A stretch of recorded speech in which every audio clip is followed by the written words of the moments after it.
All right, we are coming up on 8 o'clock. So, let's settle in. Get comfortable, grab a drink, pull up a chair, and let's see what we have in store tonight.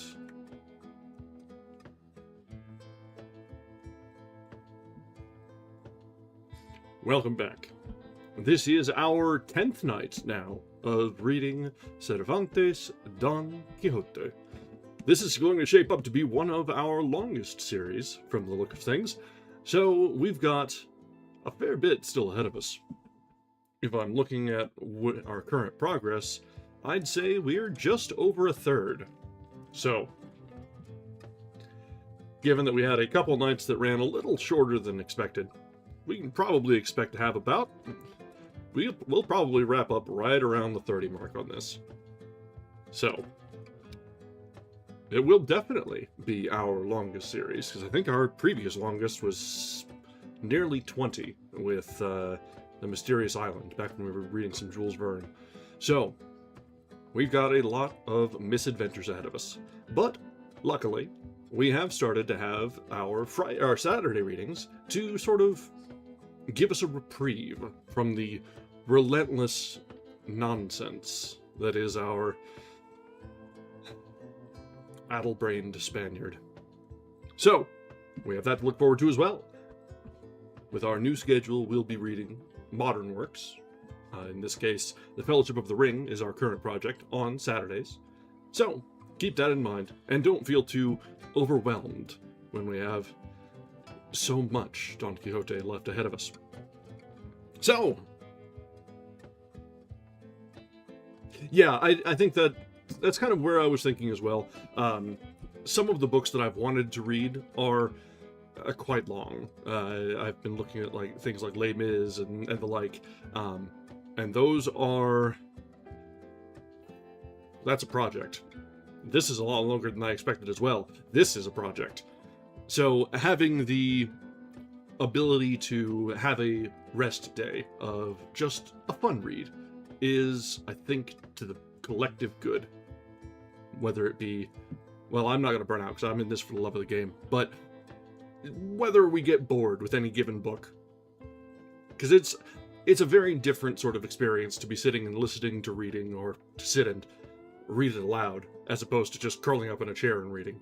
I could probably get through Don Quixote in a weekend if I really needed to, but this is a different format for a different sort of fun, and I'm here for it. And eventually the cough will no longer be here. I'm excited for that. But in other exciting news, I sorted out the movement bits of the new model. So now I'm a little bit more mobile, a little less stiff in the shoulders. I can wibble and wobble about just the right amount. I might tone it down just a little bit, but this is a good feel for now.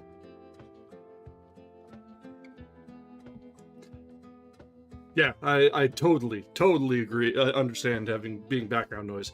That is probably one of the things that we're best at, is being background noise. You don't necessarily need to be here the whole time.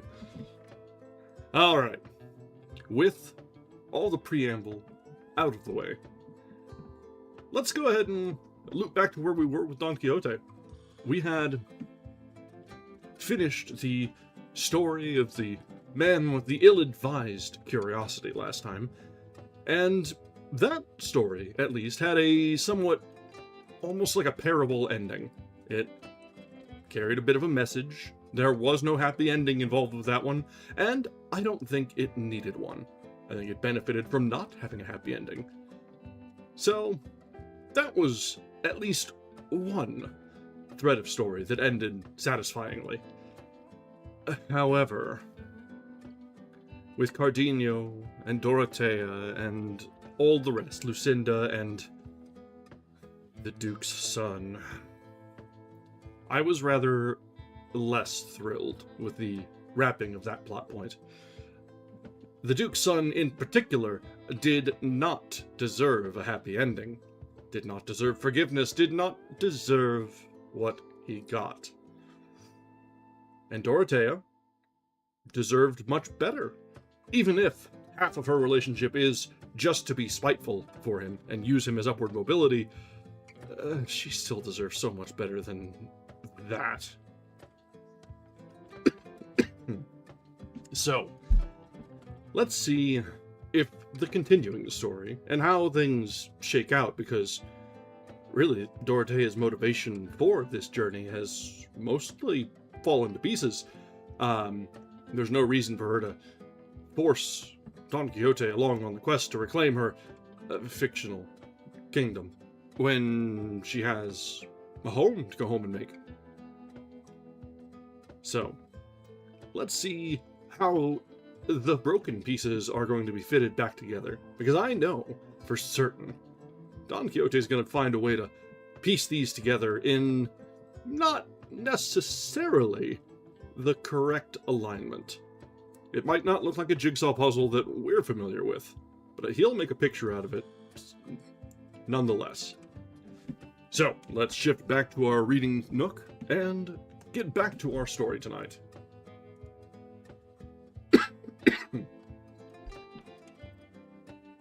We're picking up tonight with chapter 37, in which is continued the story of the famous Princess Micomicona, with other droll adventures. Oh, well, apparently things are picking back up.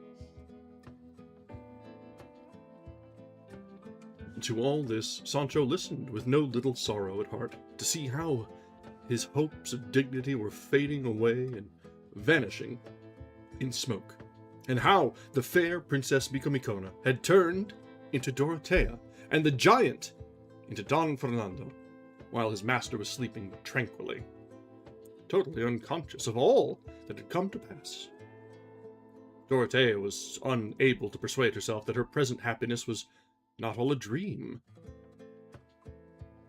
Get persuading. Dorothea, you're not going to be happy with him. Come on. Cardenio was in a similar state of mind, and Lucinda's thoughts ran in the same direction. Okay, these two I'm happy for. Don Fernando gave thanks to heaven for the favor shown to him, and for having been rescued from the intricate labyrinth in which he had been brought so near the destruction of his good name and of his soul. Brother, Cervantes, you are reaching, my man. And in short, everybody in the inn was full of contentment and satisfaction at the happy issue of such a complicated and hopeless business.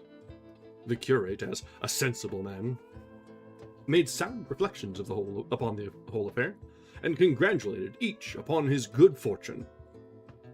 But the one that was in the highest spirits and good humor was the landlady, because of the promise Cardenio and the curate had given her to pay for all the losses and damage she had sustained through Don Quixote's means. Sancho, as has been already said, was the only one who was distressed, unhappy, and dejected. And so, with a long face, he went in to his master, who had just awoke, and said to him, "Sir Rueful Countenance, your worship, may as well sleep on as much as you like, without troubling yourself about killing any giant or restoring her kingdom to the princess, for that is all over and settled now." I guess, yeah, it makes sense that if it's a twist and thumbing the nose at Tales of Chivalry, it makes sense. But I still don't like it. Like, yes, in the Tales of Chivalry and in Mort to Arthur and all those, there are always fantastical, mostly happy endings, or burying of the hatchet that really has no business being buried. But Don Fernando, really?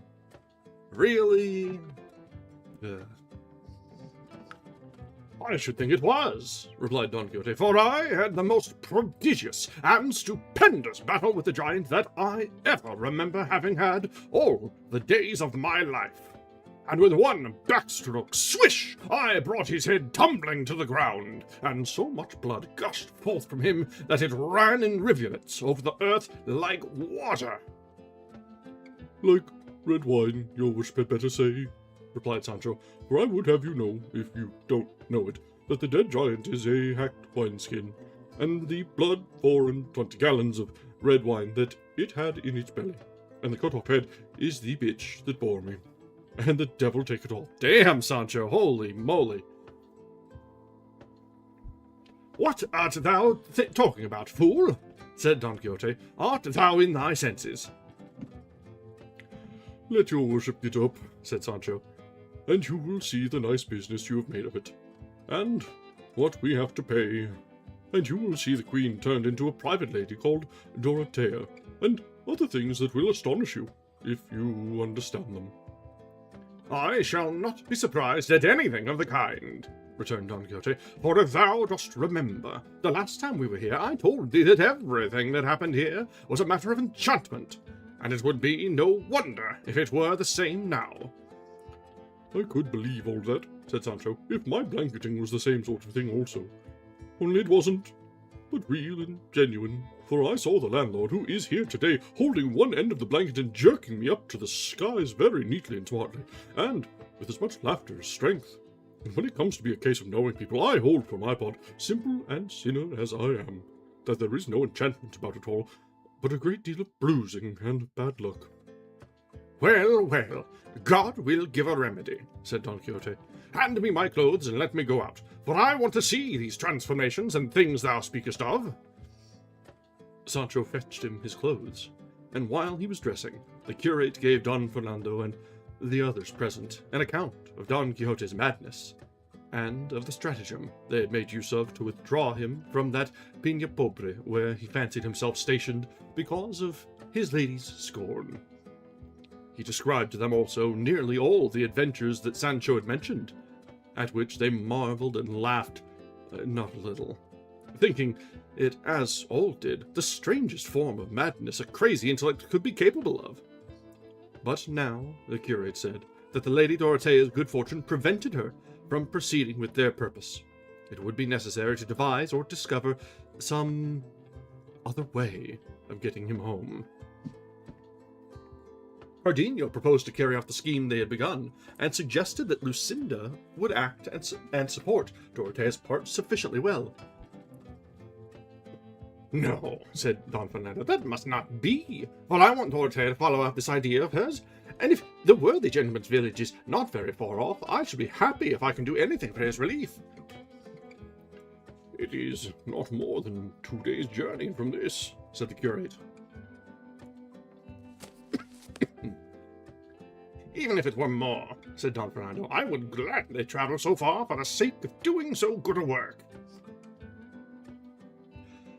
At this moment, Don Quixote came out in full panoply, with Mambrino's helmet all dinted as it was on his head, his buckler on his arm, and leaning on his staff or pike.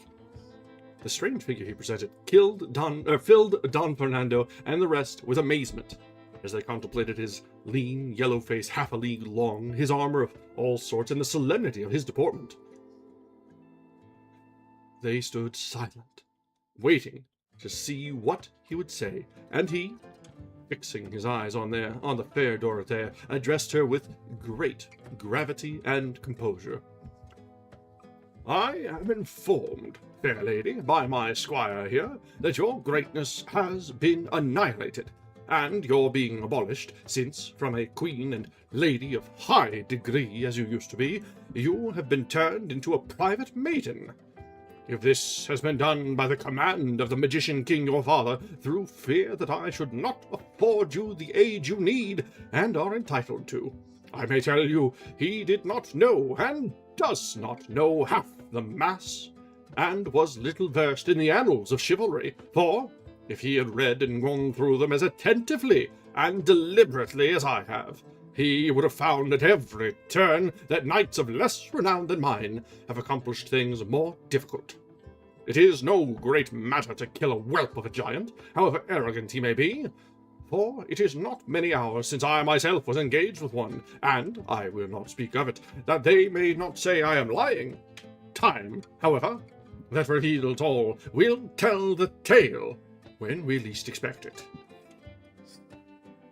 You were engaged with a couple of wineskins and not a giant, said the landlord at this, but Don Fernando told him to hold his tongue, and on no account interrupt Don Quixote, who continued, I say in conclusion, high and disinherited lady, that if your father has brought about this metamorphosis in your person for the reason I have mentioned, you ought not to attach any importance to it, for there is no peril on earth through which my sword will not force away, and with it, before many days are over, I will bring your enemy's head to the ground, and place on yours the crown of your kingdom. Don Quixote said no more, and waited for the reply of the princess, who, aware of Don Fernando's determination to carry on the deception until Don Quixote had been conveyed to his home, with great ease of manner and gravity made answer, Who ever told you, valiant knight of the rueful countenance, that I had undergone any change or transformation did not tell you the truth? For I am the same as I was yesterday. It is true that certain strokes of good fortune that have given me more than I could have hoped for have made some alteration in me, but I have not therefore ceased to be what I was before, or to entertain the same desire I have had all through of availing myself of the might of your valiant and invincible arm. And so, Signor, let your goodness reinstate the father that begot me in your good opinion, and be assured that he was a wise and prudent man, since by his craft he found out such a sure and easy way of remedying my misfortune. For I believe, Signor, that had it not been for you, I should never have lit upon the good fortune I now possess. And in this I am saying what is perfectly true, as most of these gentlemen who are present can fully testify. All that remains is to set out on our journey tomorrow, for today we could not make much way, and for the rest of the happy result I am looking forward to, I trust to God and the valor of your heart.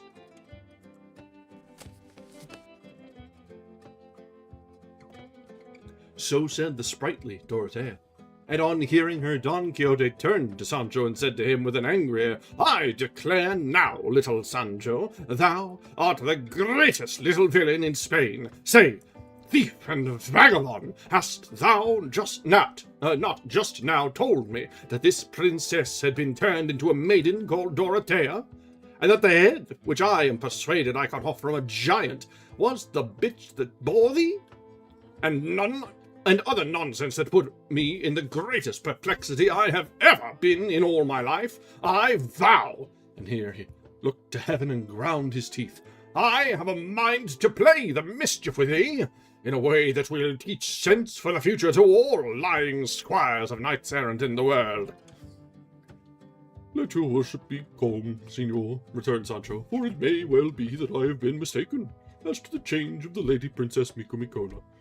But as to the giant's head, or at least as to the piercing of the wineskins, and the blood being red wine, I make no mistake, as sure as there is a God, because the wounded skins are there at the head of your worship's bed, and the wine is made a lake of the room. If not, you will see when the eggs come to be fried. I mean, when his worship the landlord calls for all the damages.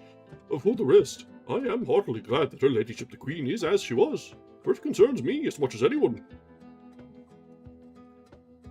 I tell thee again, Sancho, thou art a fool, said Don Quixote. Forgive me, and that will do. That will do, said Don Fernando. Let us say no more about it, and as her ladyship, the princess, proposes to set out tomorrow because it is too late today, so be it, and we will pass the night in pleasant conversation. And tomorrow we will all accompany Signor Don Quixote, for we wish to witness the valiant and unparalleled achievements he is about to perform in the course of this mighty enterprise which he has undertaken. It is I who shall wait upon and accompany you, said Don Quixote, and I am much gratified by the favour that is bestowed upon me, and the good opinion entertained of me, which I shall strive to justify, or it shall cost me my life, or even more, if it can possibly cost me more. Many were the compliments and expressions of politeness that passed between Don Quixote and Don Fernando, but they were brought to an end by a traveller, who at this moment entered the inn, and who seemed, from his attire, to be a Christian lately from the country of the Moors, for he was dressed in a short-skirted coat of blue cloth, with half sleeves and without a collar. His breeches were also of blue cloth, his cap of the same colour, and he wore yellow buskins, and had a Moorish cutlass slung from a baldric across his breast.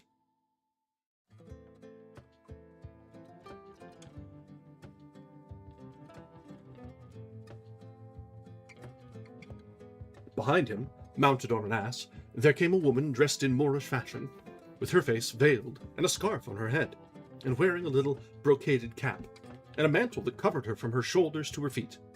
The man was of a robust and well-proportioned frame, in age a little over 40, rather swarthy in complexion, with long moustaches and a full beard, and, in short, his appearance was such that if he had been well dressed, he would have been taken for a person of quality and good birth.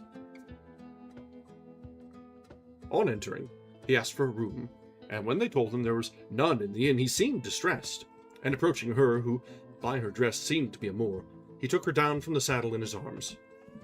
Lucinda, Dorothea, the landlady, her daughter, and Maratones, attracted by the strange and, to them, entirely new costume, gathered round her, and Dorothea, who was always kindly, courteous, and quick-witted, perceiving that both she and the man who had brought her were annoyed at not finding a room, said to her, "Be not put out, Signora, by the discomfort and want of luxuries here, for it is the way of roadside inns to be without them. Still, if you will be pleased to share our lodging with us," pointing to Lucinda, "perhaps you will have found worse accommodation in the course of your journey." To this the veiled lady made no reply. All she did was to rise from her seat, crossing her hands upon her bosom, bowing her head, and bending her body as a sign that she returned thanks. From her silence, they concluded that she must be a Moor, and unable to speak a Christian tongue. At this moment, the captive came up, having been, until now, otherwise engaged, and, seeing that they all stood round his companion, and that she made no reply to what they addressed to her, he said, "Ladies, this damsel hardly understands my language, and can speak none but that of her own country, for which reason she does not, and cannot, answer what has been asked of her."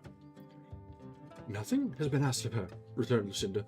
"She has only been offered our company for this evening, and a share of the quarters we occupy, where she shall be made as comfortable as the circumstances allow, with the goodwill we are bound to show all strangers that stand in need of it, especially if it be a woman to whom the service is rendered."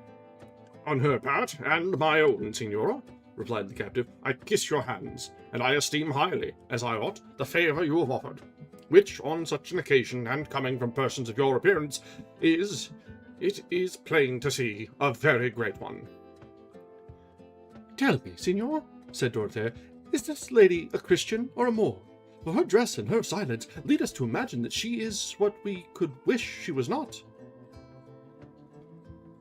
"In dress and outwardly," said he, "she is a Moor, but at heart she is a thoroughly good Christian, for she has the greatest desire to become one." "Then she has not been baptized?" returned Lucinda. "There has been no opportunity for that," replied the captive, "since she left Algiers, her native country and home, and up to the present she has not found herself in any such imminent danger of death as to make it necessary to baptize her before she has been instructed in all the ceremonies our Holy Mother Church ordains. But, please God, ere long she shall be baptized, with the solemnity befitting her, which is higher than her dress or mine indicates." By these words he excited a desire in all who heard him to know who the Moorish lady and her captive were, but no one liked to ask just then, seeing that it was a fitter moment for helping them and to rest themselves than for questioning them about their lives. Dorothea took the Moorish lady by the hand, and leading her to a seat beside herself, requested her to remove her veil. She looked at the captive as if to ask him what they meant and what she was to do.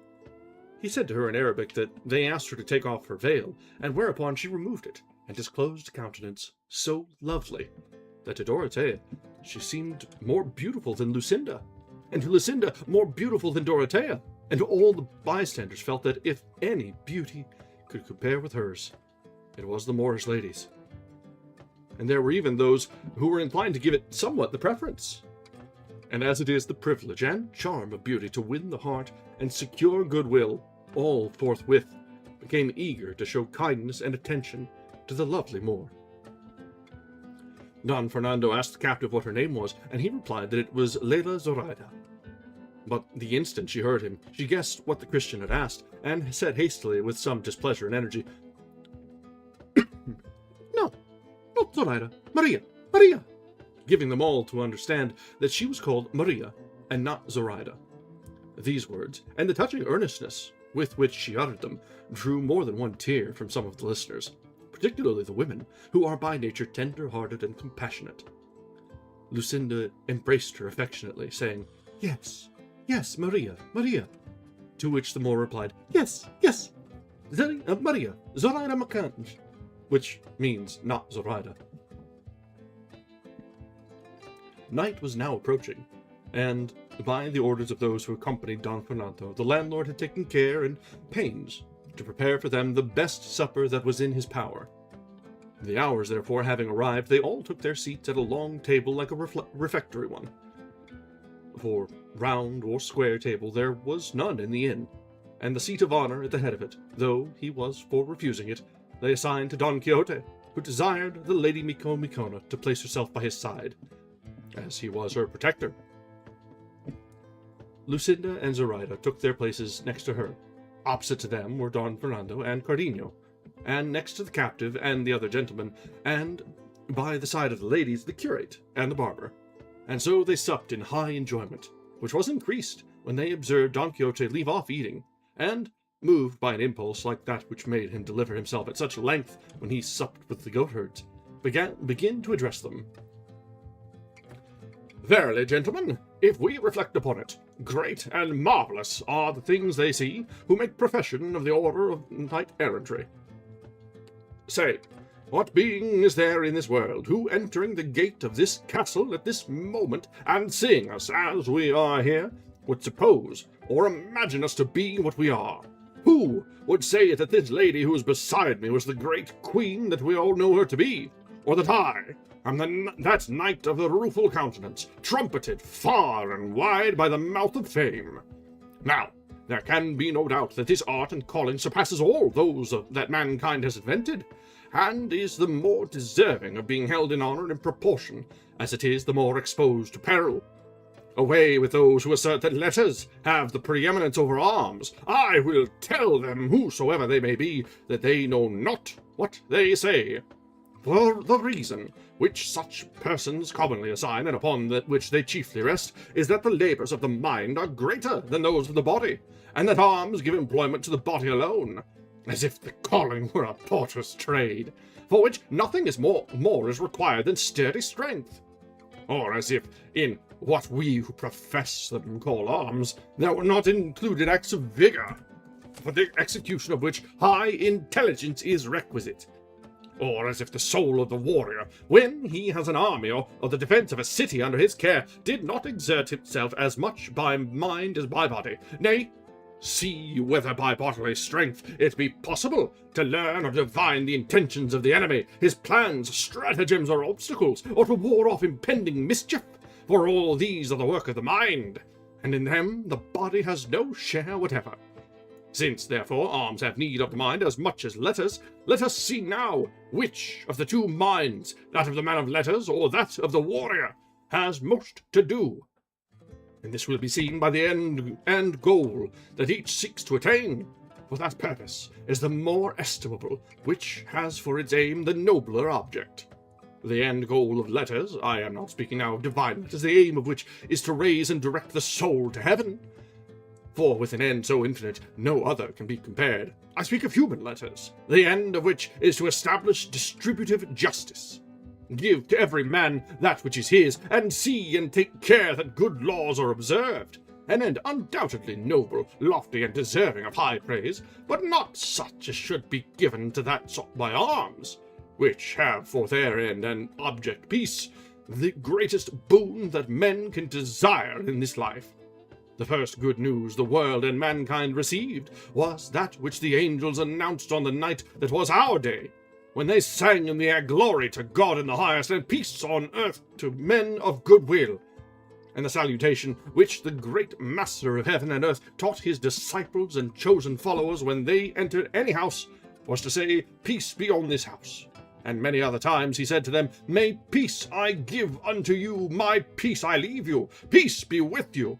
A jewel and a precious gift given and left by such a hand, a jewel without which there can be no happiness either on earth or in heaven. This peace is the true end of war, and war is only another name for arms. This, then, being admitted, that the end of war is peace, and that so far it has the advantage of the end of letters, let us turn to the bodily labours of the man of letters, and those of him who follows the profession of arms, and see which are the greater. Don Quixote delivered his discourse in such a manner and in such correct language that for the time being he made it impossible for any of his hearers to consider him a madman. On the contrary, as they were mostly gentlemen, to whom arms are an appurtenance by birth, they listened to him with great pleasure as he continued, Here then, I say, is what the student has to undergo. First of all, poverty. Not that all are poor, but to put the case as strongly as possible, and when I have said that he endures poverty, I think nothing more need be said about his hard fortune. For he who is poor has no share of the good things of life. This poverty he suffers from in various ways, hunger, or cold, or nakedness, or all together. But for all that, it is not so extreme, but that he gets something to eat, though it may be at somewhat unseasonable hours, and from the leavings of the rich. For the greatest misery of the student is that they themselves call going out for soup. And there is always some neighbour's brazier or hearth for them, which, if it does not warm, at least tempers the cold to them. And lastly, they sleep comfortably at night under a roof. I will not go into other particulars. As for the examples, wants of shirts, and no superabundance of shoes, thin and threadbare garments, and gorging themselves to surfeit in their voracity when good luck has treated them to a banquet of some sort. By this road that I have described, rough and hard, stumbling here, falling there, getting up again to fall again, they reach the rank they desire. And that once attained, we have seen many who have passed these Certes and Scyllas and Charybdises as if borne flying on the wings of favouring fortune. We have seen them, I say, ruling and governing the world from a chair, their hunger turned into satiety, their cold into comfort, their nakedness into a fine raiment, their sleep on a mat into repose in Holland and Damask, the justly earned reward of their virtue. But contrasted and compared with what the warrior undergoes, all they have undergone falls short of it, as I am now about to show. And here, thus, Don Quixote makes the argument that, in fact, the sword is mightier than the pen.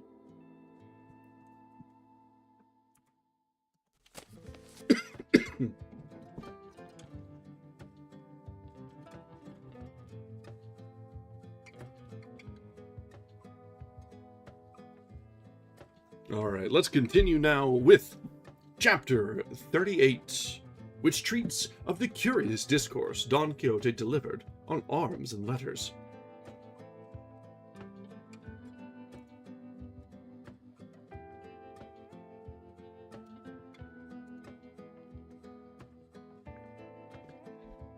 Continuing his discourse, Don Quixote said, As we began, in the student's case, with poverty in its accomplishments, let us see now if the soldier is richer, and we shall find that in poverty itself there is no one poorer, for he is dependent on his miserable pay, which comes late or never, or else on what he can plunder, seriously imperiling his life and conscience, and sometimes his nakedness will be so great that a slashed doublet serves him for uniform and shirt, and in the depth of winter he has to defend himself against the inclemency of the weather in the open field with nothing better than the breath of his mouth, which I need not say, coming from an empty place, must come out of cold, contrary to the laws of nature.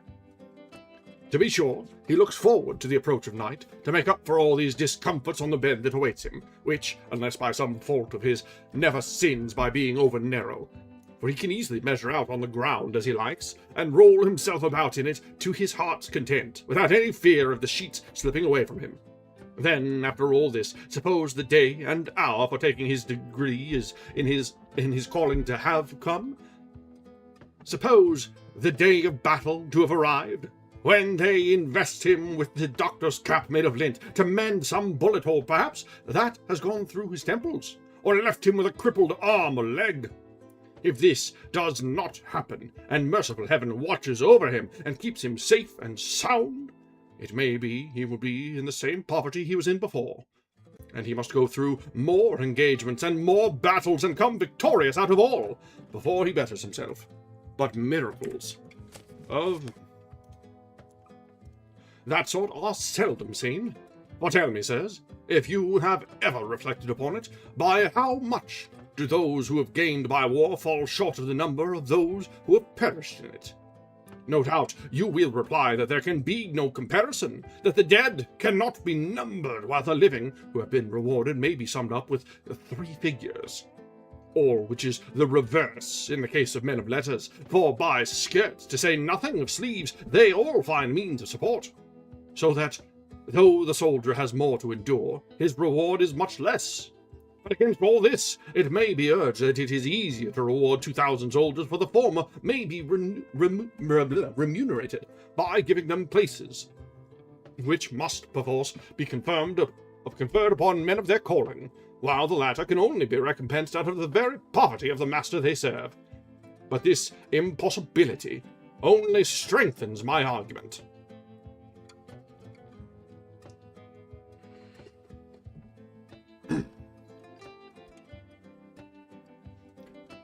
Putting this, however, aside, for it is a puzzling question for which it is difficult to find a solution, let us return to the superiority of arms over letters. A matter still undecided, so many are the arguments put forward on each side, for besides those I have mentioned, letters say that without them arms cannot maintain themselves, for war too has its laws and is governed by them, and laws belong to the domain of letters and men of letters. To this arms make answer that without them laws cannot be maintained. For by arms states are defended, kingdoms preserved, cities protected, roads made safe, seas cleared of pirates. And, in short, if it were not for them, states, kingdoms, monarchies, cities, ways by sea and land would be exposed to the violence and confusion which war brings with it, so long as it lasts, and is free to make use of its privileges and powers. And then it is plain that whatever costs most is valued and deserves to be valued most. To attain to eminence in letters costs a man time, watching, hunger, nakedness, headaches, indigestions, and other things of the sort, some of which I have already referred to. But for a man to come in the ordinary course of things to be a good soldier costs him all the student suffers, and in an incomparably higher degree, for at every step he runs the risk of losing his life. For what dread of want or poverty that can reach or harass the student can compare with what the soldier feels, who finds himself beleaguered in some stronghold, mounting guard in some ravelin or cavalier, who knows that the enemy is pushing a mine towards the post where he is stationed, and cannot, under any circumstances, retire or fly from the imminent danger that threatens him. All he can do is inform his captain of what is going on, so that he may try to remedy it by a countermine, and then stand his ground in fear and expectation of the moment when he will fly up to the clouds without wings and descend into the deep against his will. And if this seems a trifling risk, let us see whether it is equalled or surpassed by the encounter of 2 galleys, stem to stem, in the midst of the open sea, locked and entangled one with the other, when the soldier has no more standing room than 2 feet of the plank of the spur. And yet, though he sees before him threatening him as many ministers of death as there are cannon of the foe pointed at him, not a lance length from his body, and sees too that with the first heedless step he will go down to visit the profundities of Neptune's bosom, still, with dauntless heart, urged on by honor that nerves him, he makes himself a target for all that musketry, and struggles to cross that narrow path to the enemy's ship. And what is still more marvelous, no sooner has one gone down into the depths, he will never rise from till the end of the world. Then another takes his place, and if he too falls into the sea that waits for him like an enemy, another and another will succeed him without a moment's pause between their deaths. Courage and daring, the greatest that all the chances of war can show. Happy the blessed ages that knew not the dread fury of those devilish engines of artillery, whose inventor I am persuaded is in hell, receiving the reward of his diabolical invention, by which he made it easy for a base and cowardly arm to take the life of a gallant gentleman, and that, when he knows not how or whence, in the height of the ardour and enthusiasm that fire and animate brave hearts, there should come some random bullet, discharged perhaps by one who fled in terror at the flash when he fired off his accursed machine, which, in an instant, puts an end to the projects and cuts off the life of one who deserved to live for ages to come.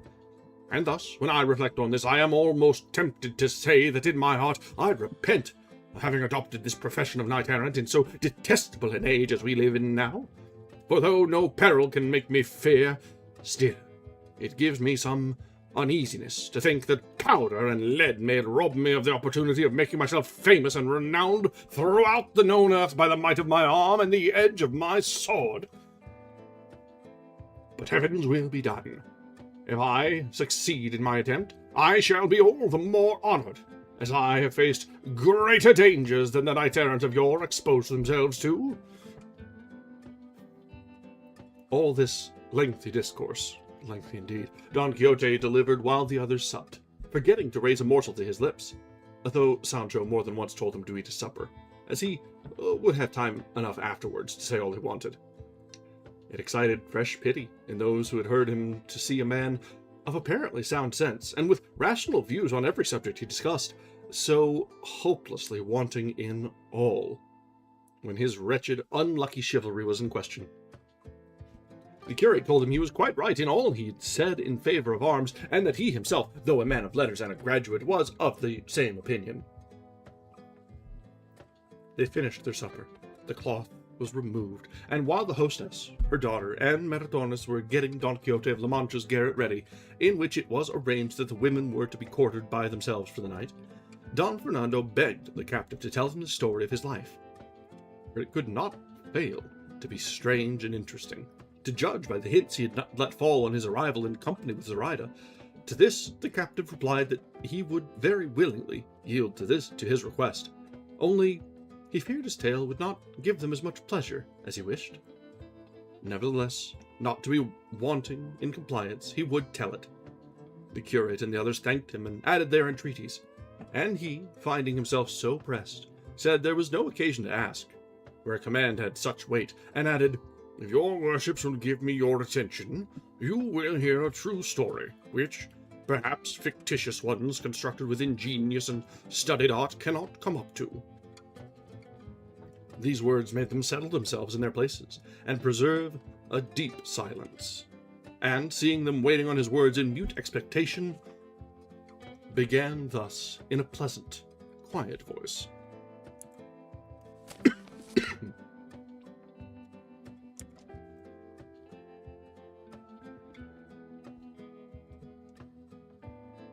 Alright, that brings us to the end of chapter 38, where we saw the continuing and completion of Don Quixote's argument that the sword is mightier than the pen. And it makes it all the more tragic that someone who can put together such seemingly sound arguments, whether they be accurate or not is up to the listener to judge, but someone that can put together such coherent arguments throughout the course of a mid-meal discussion is so far around the bend. Even the characters notice that, man, he would be a fine and proper gentleman if he wasn't so batshit crazy.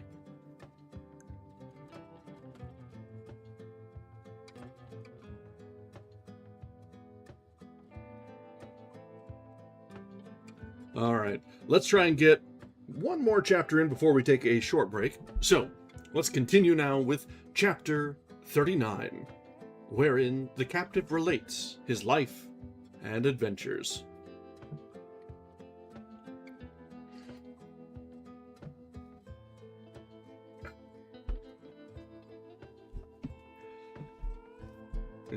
We're going to do this in neutral voice because it's a lot of storytelling. My family had its origin in a village in the mountains of Lyon, and its nature had been kinder and more generous to it than fortune. Though, in the general poverty of those communities, my father passed for being even a rich man, and he would have been so in reality, had he been as clever in preserving his prosperity as he was in spending it. This tendency of his to be liberal and profuse he had acquired from having been a soldier in his youth. A soldier's life is a school in which the niggard becomes free-handed, and the free-handed prodigal. And if any soldiers are to be found who are misers, they are monsters of rare occurrence. My father went beyond liberality and bordered on prodigality, a disposition by no means advantageous to a married man who has children to succeed to his name and position. My father had 3, all sons, and all of sufficient age to make choice of a profession. Finding then that he was unable to resist his propensity, he resolved to divest himself of the instrument and cause of his prodigality and lavishness. To divest himself of wealth, without which Alexander himself would have seemed parsimonious.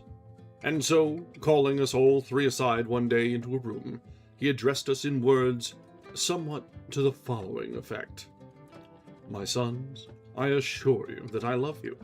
No more need be known or said than that you are my sons, and to encourage a suspicion that I do not love you, no more is needed than the knowledge that I have no self-control as far as preservation of your patrimony is concerned.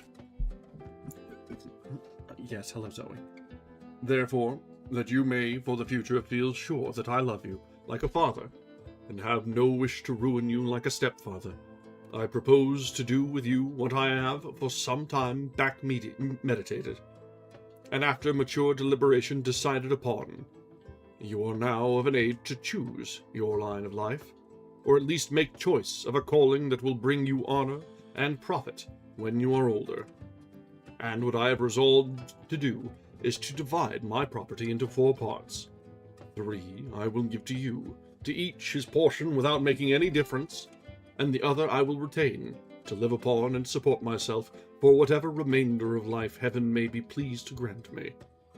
But I wish each of you, on taking possession of the share that falls to him, to follow one of the paths I shall indicate. In this Spain of ours there is a proverb, to my mind very true, as they all are, being short aphorisms drawn from long practical experience.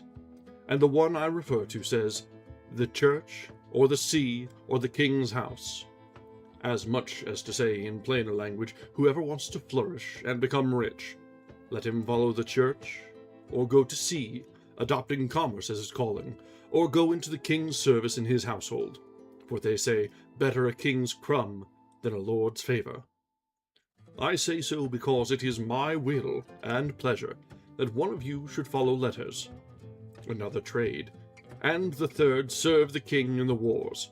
For it is a difficult matter to gain admission to his service in his household, and if war does not bring much wealth, it confers great distinction and fame. 8 days hence, I will give you your full shares in money, without defrauding you of a farthing, as you will see in the end. Now, tell me if you are willing to follow out my idea and advice as I have laid it before you. Having called upon me as the eldest to answer, I, after urging him not to strip himself of his property, but to spend it all as he pleased, for we were young men, able to gain our living, consented to comply with his wishes, and said that mine were to follow the profession of arms, and thereby serve God and my king. My second brother, having made the same proposal, decided upon going to the Indies, embarking the portion that fell to him in trade. The youngest, and in my opinion the wisest, said he would rather follow the church, or go to complete his studies in Salamanca.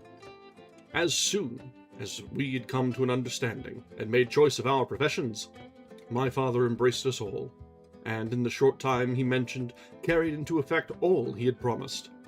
And when he had given to each his share, which, as well as I remember, was 3,000 ducats apiece in cash, for an uncle of ours bought the estate and paid for it down, not to let it go out of the family. We all three on the same day took leave of our good father, and at the same time, as it seemed to me inhuman to leave my father with such scanty means in his old age, I induced him to take 2 of my 3,000 ducats, as the remainder would be enough to provide me with all a soldier needed. My 2 brothers, moved by my example, gave him each 1,000 ducats, so that there was left for my father 4,000 ducats in money, besides 3,000, the value of the portion that fell to him, which he preferred to retain in land instead of selling it.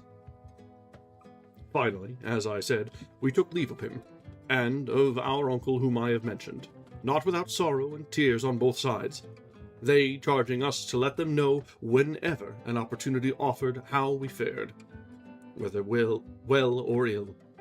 We promised to do so, and when he had embraced us and given us his blessing, one set out for Salamanca, the others for Seville, and I for Alicante, where I had heard there was a Genoese vessel, taking in a cargo of wool for Genoa.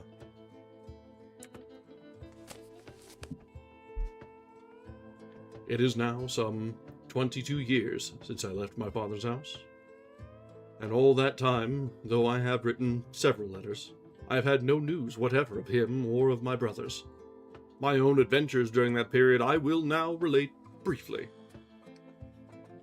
I embarked at Alicante, reached Genoa after a prosperous voyage, and proceeded thence to Milan, where I provided myself with arms and a few soldiers' accoutrements. Thence it was my intention to go and take service in Piedmont, but as I was already on the road to Alessandro della Paglia, I learned that the great Duke of Alva was on his way to Flanders. I changed my plans, joined him, served under him in the campaigns he made, was present at the deaths of the Counts Egmont and Horn, and was promoted to be ensign under a famous captain of Guadalajara, Diego de Urbina by name. Sometime after my arrival in Flanders, news came of the league that His Holiness Pope Pius V, of happy memory, had made with Venice and Spain against the common enemy, the Turk, who had just then with his fleet taken the famous island of Cyprus, which belonged to the Venetians, a loss deplorable and disastrous. It was known as a fact that the most serene Don John of Austria, natural brother of our good King Don Philip, was coming as commander-in-chief of the allied forces, and rumors were abroad of the vast warlike preparations which were being made, all which stirred my heart and filled me with a longing to take part in the campaign, which was expected, and though I had reason to believe, and almost certain promises, that on the first opportunity that presented itself I should be promoted to captain, I preferred to leave all, and betake myself, as I did, to Italy. And it was my good fortune that Don John had just arrived at Genoa, and was going on to Naples to join the Venetian fleet, as he afterwards did at Messina. I may say, in short, that I took part in that glorious expedition, promoted by this time to be a captain of infantry, to which honorable charge my good luck rather than my merits raised me. And that day, so fortunate for Christendom, because then all the nations of the earth were disabused of the error under which they lay in imagining the Turks to be invincible on sea. On that day, I say, on which the Ottoman pride and arrogance were broken, among all that were there made happy, for the Christians who died that day were happier than those who remained alive and victorious, I alone was miserable. For instead of some naval crown that I might have expected had it been in Roman times, on the night that followed that famous day, I found myself with fetters on my feet and manacles on my hands. It happened in this way. El Ucali, the king of Algiers, a daring and successful corsair, having attacked and taken the leading Maltese galley, only 3 knights being left alive in it, and they badly wounded, the chief galley of John Andrea, on board of which I and my company were placed, came to its relief, and, doing as was bound to do in such a case, I leaped on board the enemy's galley, which, sheering off from that which had attacked it, prevented my men from following me. And so I found myself alone in the midst of my enemies, who were in such numbers that I was unable to resist.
I do believe I hit the wrong button.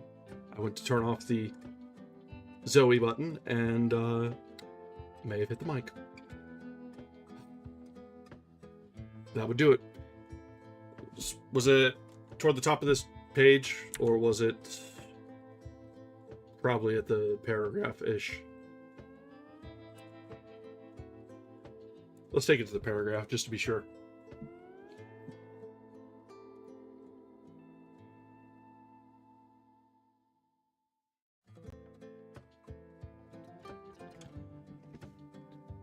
Alright. It happened in this way. El Ucali. Okay, top of the page. Okay, perfect. They carried me to Constantinople, where the Grand Turk Selim made my master general at sea for having done his duty in the battle and carried off, as evidence of his bravery, the standard of the Order of Malta. The following year, which was the year 72, I found myself at Navarino, rowing in the leading galley with the 3 lanterns. There I saw and observed how the opportunity of capturing the whole Turkish fleet in harbor was lost, for all the marines and janissaries that belonged to it made sure that they were about to be attacked inside the very harbor and had their kits and pasamaques or shoes ready to flee at once on shore without waiting to be assailed. In so great fear did they stand of our fleet. But heaven ordered it otherwise. Not for any fault or neglect of the general who commanded on our side, but for the sins of Christendom, and because it was God's will and pleasure that we should always have instruments of punishment to chastise us. As it was, El Ucali took refuge at Modon, which is an island near Navarino, and landing forces fortified the mouth of the harbor and waited quietly until Don John retired. On this expedition was taken away the galley called the Prize, whose captain was a son of the famous corsair Barbarossa. It was taken by the chief Neapolitan galley called the She-Wolf, commanded by that thunderbolt of war, that father of his men, that successful and unconquered captain Don Alvaro de Bazan, Marquis of Santa Cruz. And I cannot help telling you what took place at the capture of the Prize. The son of Barbarossa was so cruel, and treated his slaves so badly that, when those who were at the oars saw that the She-Wolf galley was bearing down upon them and gaining upon them, they all at once dropped their oars and seized their captain, who stood on the stage at the end of the gangway, shouting to them to row just lustily, and passing him on from bench to bench, from the poop to the prow, they so bit him that before he had got much past the past the mast, his soul had already got to hell. So great, as I said, was the cruelty with which he treated them, and the hatred with which they hated him. We returned to Constantinople, and the following year, 73, it became known that Don John had seized Tunis, and taken the kingdom from the Turks, and placed Muley Hamet in possession, putting an end to the hopes which Muley Hamida, the greatest and bravest Moor in the world, entertained of returning to reign there. The Grand Turk took the loss greatly to heart, and with the cunning which all his race possess, he made peace with the Venetians, who were much more eager for it than he was. And the following year, 74, he attacked the Goletta, and the fort which Don John had left half-built near Tunis. While all these events were occurring, I was laboring at the oar without any hope of freedom. At least, I had no hope of obtaining it by ransom, for I was firmly resolved not to write to my father telling him of my misfortunes. At length, the Goletta fell, and the fort fell, before which places there were 75,000 regular Turkish soldiers, and more than 400,000 Moors and Arabs from all parts of Africa. And in the train of all this... Okay, let's not have any of that. Thank you very much. Let's get you a band there.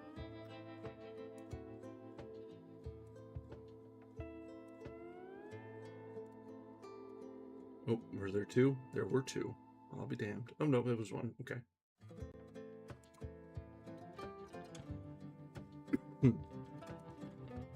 The joys of Twitch.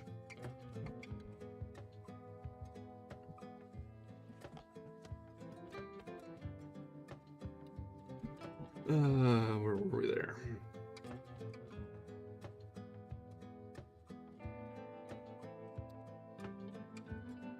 At length, the Goletta fell, and the fort fell, before which places there were 75,000 regular Turkish soldiers, and more than 400,000 Moors, and Arabs from all parts of Africa.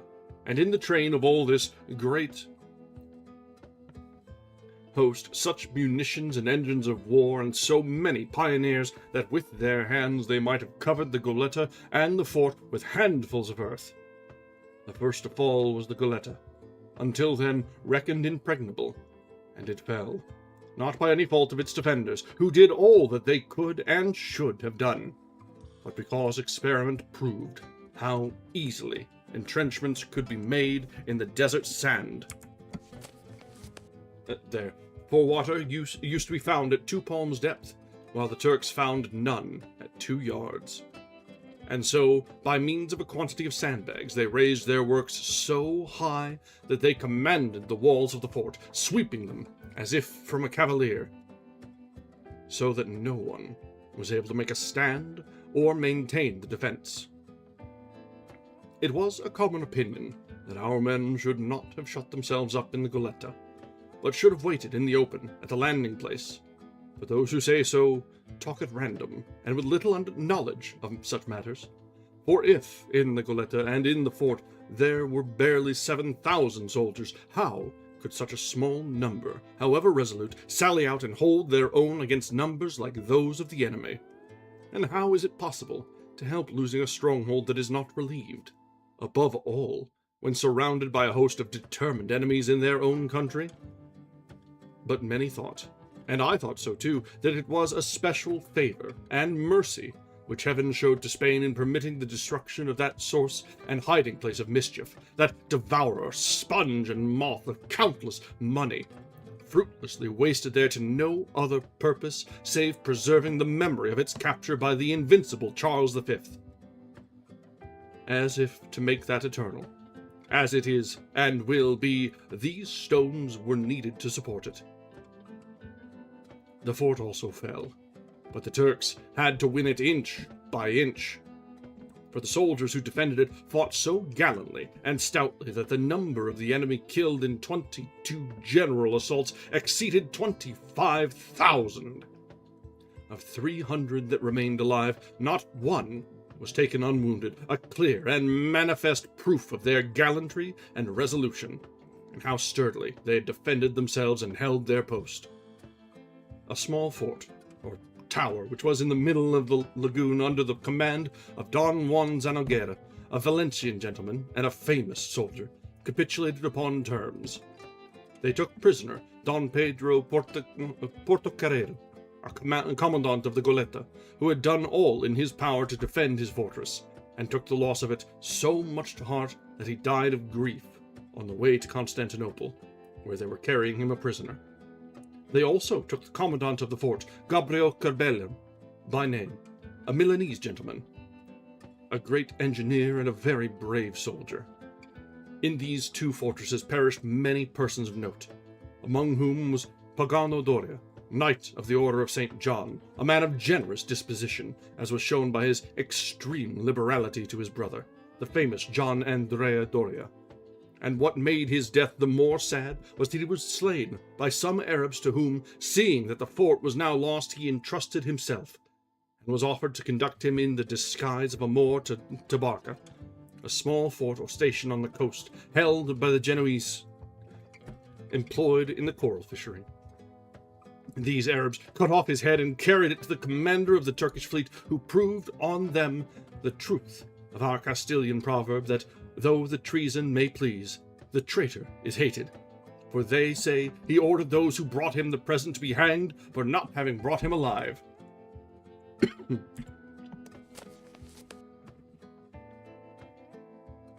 Among the Christians who were taken in the fort was one named Don Pedro de Aguilar, a native of some place, I know not what, in Andalusia, who had been ensign in the fort, a soldier of great repute and rare intelligence, who had in particular a special gift for what they call poetry. I say so because his fate brought him to my galley and to my bench, and made him a slave to the same master, and before we left the port, this gentleman composed 2 sonnets by way of epitaphs, one on the Goletta, and the other on the fort. Indeed, I may as well repeat them, for I have them by heart, and I think they will be liked rather than disliked. The instant the captive mentioned the name of Don Pedro de Aguilar, Don Fernando looked at his companions, and they all 3 smiled. And when he came to speak of the sonnets, one of them said, "Before your worship proceeds any further, I entreat you to tell me what became of that Don Pedro de Aguilar you have spoken of?"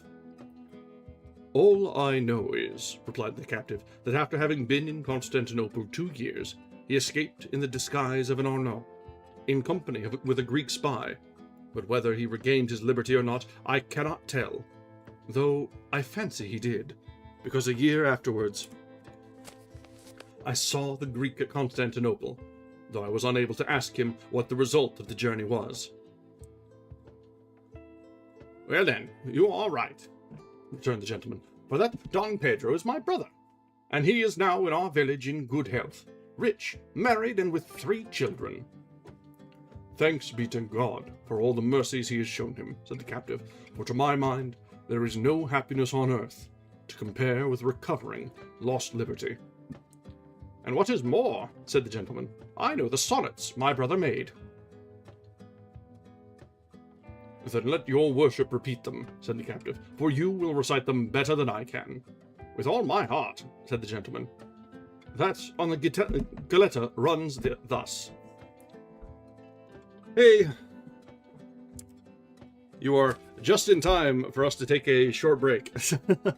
Sorry for the timing there, but it is time for me to re-up my drink.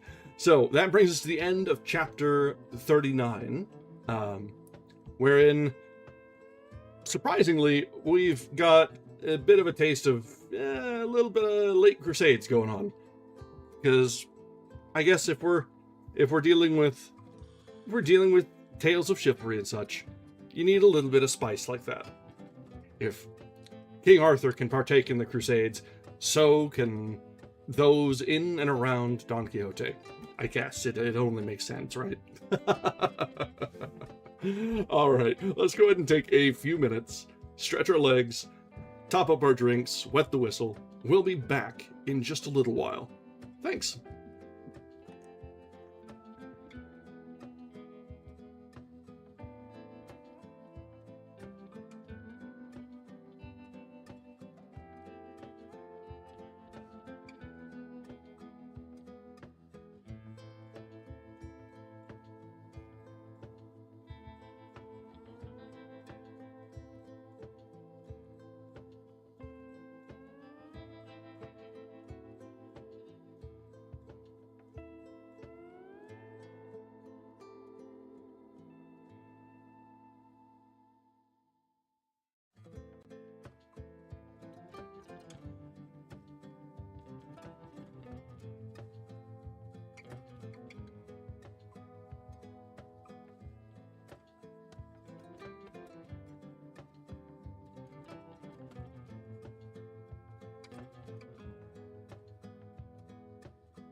All right, we are back.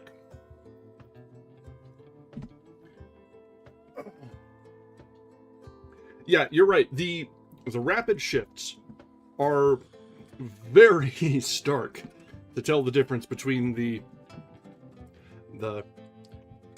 zaniness of the Don Quixote-centric chapters and the really any of the side stories are it's night and day sort of levels of seriousness to just nonsense. So it is interesting to see. It's more like we're reading a library, like someone's library shelf, rather than a single novel or single book. And each of these different chapters are like something pulled off the shelf.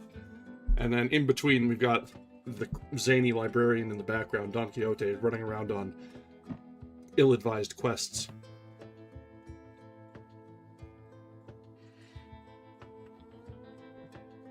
It seems like it's been a little bit less of the Don Quixote for a while.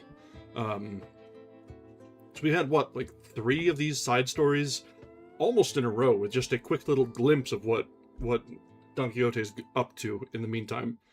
And before that, it was pretty much just following the misadventures of he and Sancho. So I wonder if we're just sort of, if this is a trend that will continue, or if we'll get another long stretch of the two of them playing off each other, or even just Don Quixote out in the wilderness. I'm not sure. But there's one way to find out. Let's continue now with chapter 40, in which the story of the captive is continued. A sonnet. Blessed souls, that from this mortal husk set free, in guerdon of brave deeds beatified, above this whole lowly orb of ours abide, made heirs of heaven and immortality. With noble rage and ardor glowing ye your strength, while strength was yours in battle plied, and with your own blood and the foeman's died, the sandy soil and the encircling sea. It was the ebbing lifeblood first that failed, the weary arms, the stout hearts never quailed. Though vanquished, yet ye earned the victor's crown. Though mourned, yet still triumphant was your fall. For there ye won, between the sword and wall, in heaven glory, and on earth renown. That is exactly according to my recollection, said the captive. Well then, that on the fort, said the gentleman, if my memory serves me, goes thus. Up from this wasted soil, this shattered shell, whose walls and towers here in ruin lie, 3,000 soldier souls took wing on high, in the bright mansions of the blessed to dwell, the onslaught of the foeman to repel. By might of arm all vainly did they try, and when at length 'twas left them but to die, wearied, and few the last defenders fell. And this same arid soil hath ever been a haunt of countless mournful memories, as well in our day as in days of yore.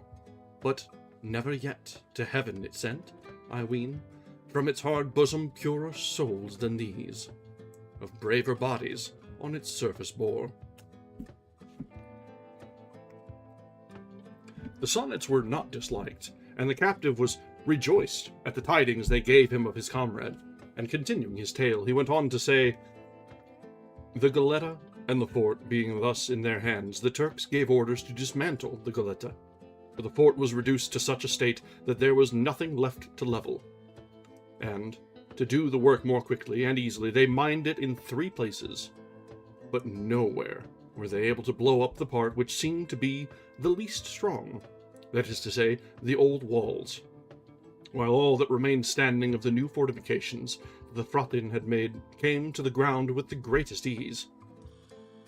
Finally, the fleet returned, victorious and triumphant, to Constantinople, and a few months later died my master, El Ukali, otherwise Ukali Fartax, which means in Turkish the scabby renegade, for that he was.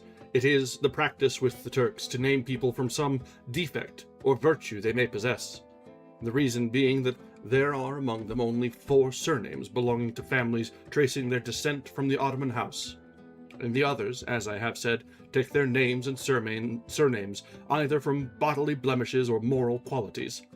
This scabby one rode at the oar as a slave of the Grand Signior's for 14 years, and when over 34 years of age, in resentment at having been struck by a Turk while at the oar, turned renegade and renounced his faith in order to be able to revenge himself. And such was his valor that, without owing his advancement to the base ways and means by which most favorites of the Grand Signior rise to power, he came to be King of Algiers, and afterwards General on Sea, which is the third place of trust in the realm. He was a Calabrian by birth, and a worthy man morally, and he treated his slaves with great humanity. He had 3,000 of them, and after his death they were divided, as he directed by his will, between the Grand Signior, who is heir of all who die and shares with the children of the deceased, and his renegades. I fell to the lot of a Venetian renegade who, when a cabin boy on board a ship, had been taken by Ucali, and was so much beloved by him that he became one of his most favored youths. He came to be the most cruel renegade I ever saw. His name was Hassan Aga, and he grew very rich and became the King of Algiers. With him, I went there from Constantinople, rather glad to be so near Spain. Not that I intended to write to anyone about my unhappy lot, but to try if fortune would be kinder to me in Algiers than in Constantinople, where I had attempted in 1,000 ways to escape without ever finding a favorable time or chance. But in Algiers, I resolved to seek for other means of effecting the purpose I cherished so dearly, for the hope of obtaining my liberty never deserted me. And when in my plots and schemes and attempts the result did not answer my expectations, without giving way to despair, I immediately began to look out for or conjure up some new hope to support me, however faint or feeble it might be.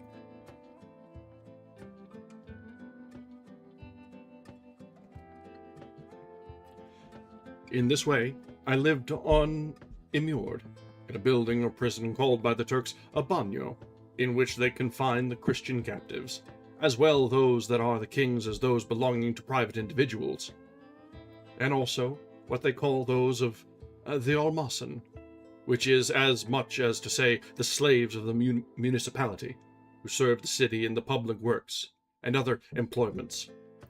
But captives of this kind recover their liberty with great difficulty, for as they are public property, they have no particular master. There is no one with whom to treat for their ransom, even though they may have the means.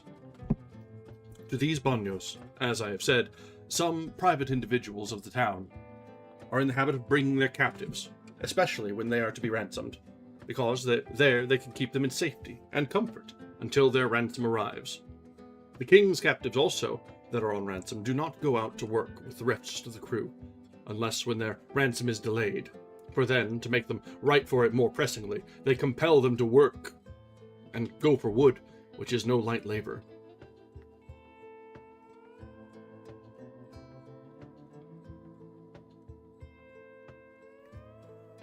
I, however, was one of those on ransom, for when it was discovered that I was a captain, although I declared my scanty means and want of fortune, nothing could dissuade them from including me among the gentlemen and those waiting to be ransomed.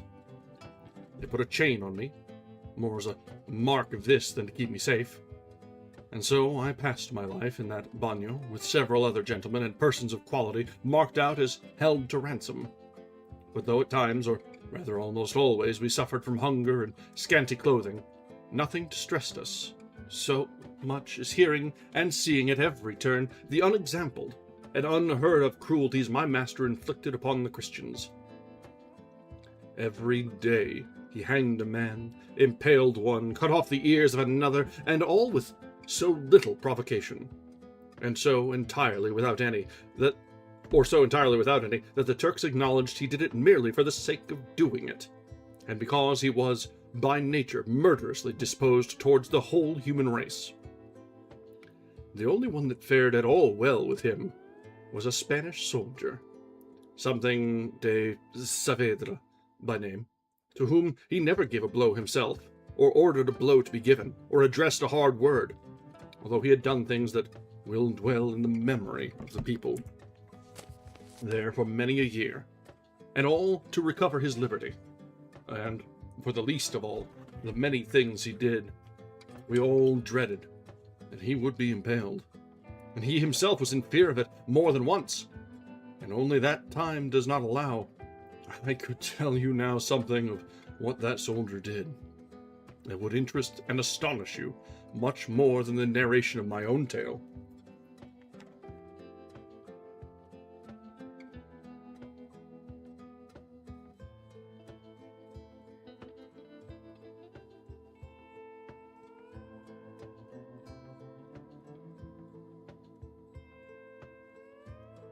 To go on with my story, the courtyard of our prison was overlooked by the windows of the house, belonging to a wealthy Moor of high position, and these, as is usual in Moorish houses, were rather loopholes than windows,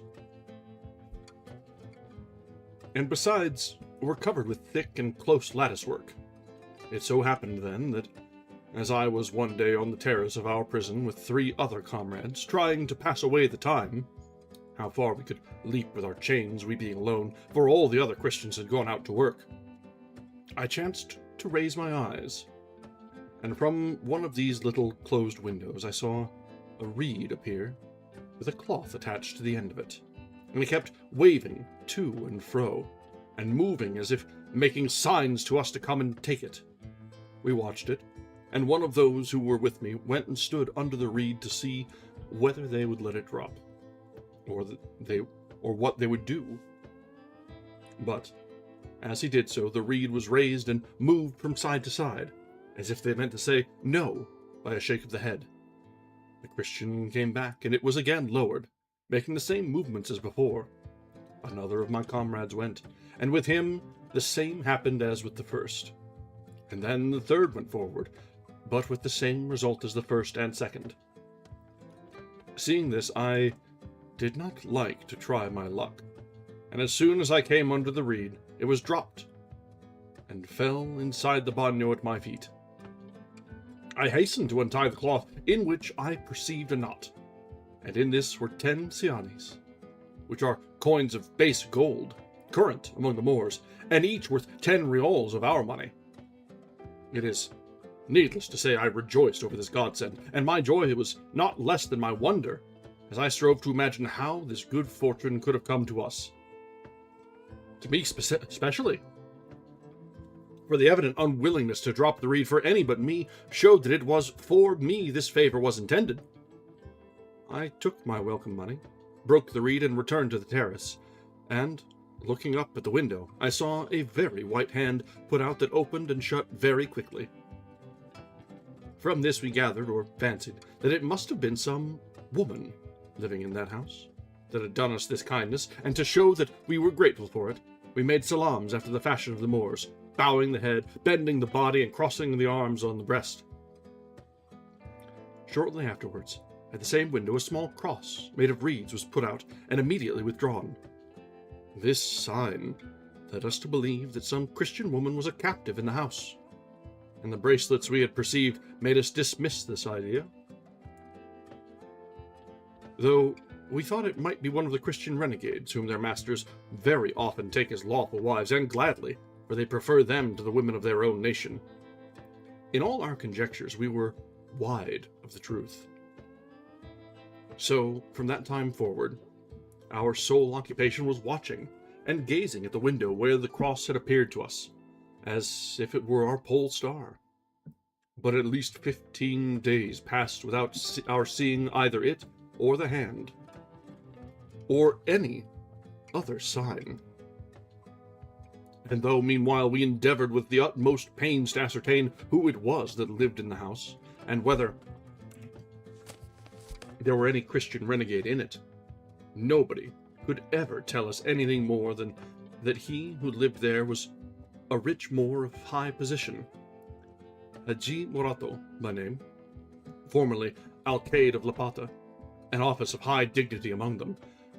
But when we least thought it was going to rain any more cianis from that quarter, we saw the reed suddenly appear, with another cloth tied in a larger knot, attached to it. And this at a time when, as on the former occasion, the bagnio was deserted and unoccupied. We made trial as before, each of the same 3 going forward before I did, but the reed was delivered to none but me, and on my approach it was let drop. I untied the knot and found 40 Spanish gold crowns, with a paper written in Arabic, and at the end of the writing there was a large cross drawn. I kissed the cross, took the crowns, and returned to the terrace, and we all made our salams. Again the hand appeared. I made signs that I would read the paper, and then the window was closed. We were all puzzled, though filled with joy at what had taken place, and as none of us understood Arabic, great was our curiosity to know what the paper contained, and still greater the difficulty of finding someone to read it. At last, I resolved to confide in a renegade, a native of Murcia, who professed a very great friendship for me, and had given pledges that bound him to keep any secret I might entrust to him, for it is the custom with some renegades, when they intend to return to Christian territory, to carry about them certificates from captives of mark testifying, in whatever form they can, that such and such a renegade is a worthy man who has always shown kindness to Christians, and is anxious to escape on the first opportunity that may present itself. Some obtain these testimonials with good intentions. Others put them to a cunning use. For when they go to pillage on Christian territory, if they chance to be cast away or taken prisoners, they produce their certificates, and say that from these papers may be seen the object they came for, which was to remain on Christian ground, and that it was to this end they joined the Turks in their foray. In this way, they escape the consequences of the first outburst, and make their peace with the Church before it does them any harm. And then when they have the chance to return to Barbary to become what they were before. Others, however, there are who procure these papers and make use of them honestly, and remain on Christian soil. This friend of mine, then, was one of these renegades that I have described. He had certificates from all our comrades, in which we testified in his favor as strongly as we could. And if the Moors had found the papers, they would have burned him alive. I knew that he understood Arabic very well, and could not only speak but also write it. But before I disclosed the whole matter to him, I asked him to read for me this paper, which I had found by accident in a hole in my cell. He opened it, and remained some time examining it and muttering to himself as he translated. I asked him if he understood it, and he told me that he did perfectly well, and that if I wished him to tell me its meaning, word for word, I must give him pen and ink that he might do it more satisfactorily. We at once gave him what he required, and he set about translating it bit by bit. And when he had done, he said, "All that is here is in Spanish. It is what the Moorish paper contains, and you must bear in mind that when it says Leila Marian, it means Our Lady the Virgin Mary." We read the paper, and it ran thus. When I was a child, my father had a slave who taught me to pray the Christian prayer in my own language, and told me many things about Leila Marian. The Christian died, and I know that she did not go to the fire, but to Allah, because since then I have seen her twice, and she has told me to go to the land of the Christians, to see Leila Marian, who had great love for me. I know not how to go. I have seen many Christians, but, except thyself, none has seemed to me to be a gentleman. I am young and beautiful, and have plenty of money to take with me. See if thou canst contrive how we may go, and if thou wilt, thou shalt be my husband there. And if thou wilt not, it will not distress me, for Leila Marian will find me someone to marry me. I myself have written this. Have a care to whom thou givest it to read. Trust no more, for they are all perfidious. I am greatly troubled on this account, for I would not have thee confide in anyone, because if my father knew it, he would at once fling me down a well and cover me with stones. I will put a thread to the reed, tie the answer to it, and if thou hast no one to write for thee in Arabic, tell it to me by signs. For Leila Marian will make me understand thee. She and Allah and this cross, which I often kiss, as the captive bade me protect thee. All right, let's take a short break here for a second while we hope that we catch up. We hit the top of the paragraph.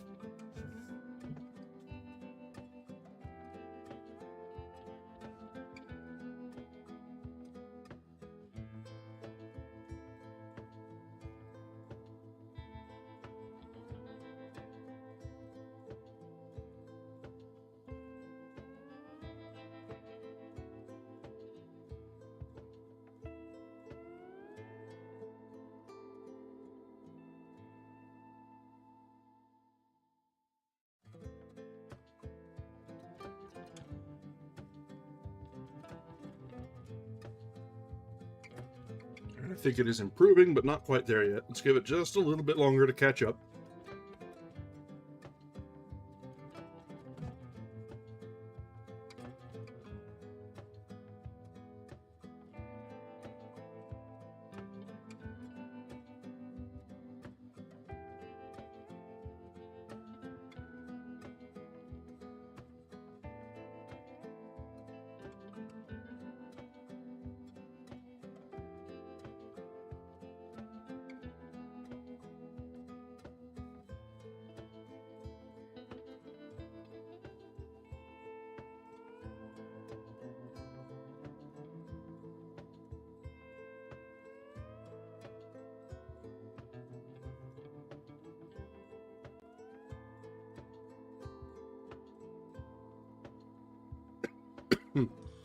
This is a rough one, lordy.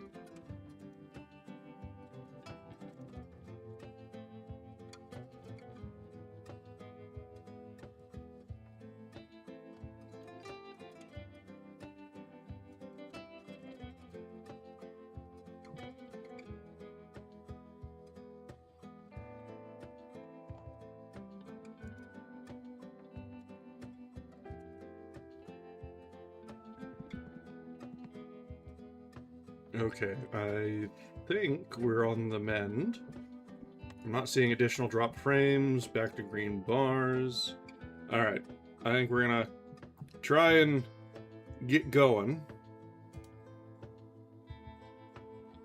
Alright.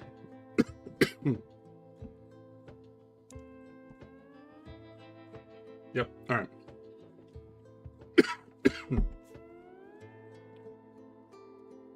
Judge, sirs, whether we had reason for surprise and joy at the words of this paper. And both one and the other were so great that the renegade perceived that the paper had not been found by chance, but been in reality addressed to someone of us.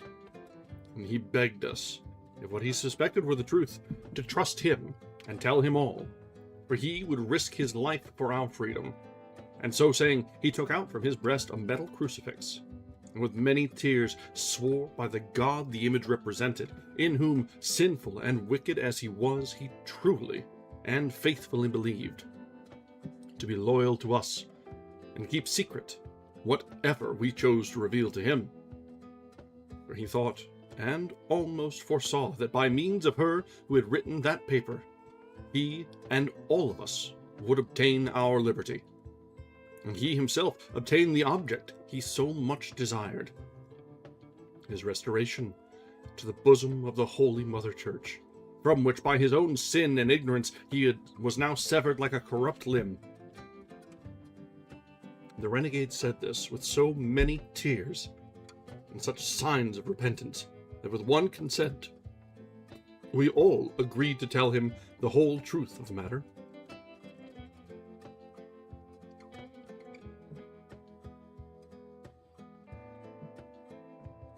And so we gave him a full account of all, without hiding anything from him.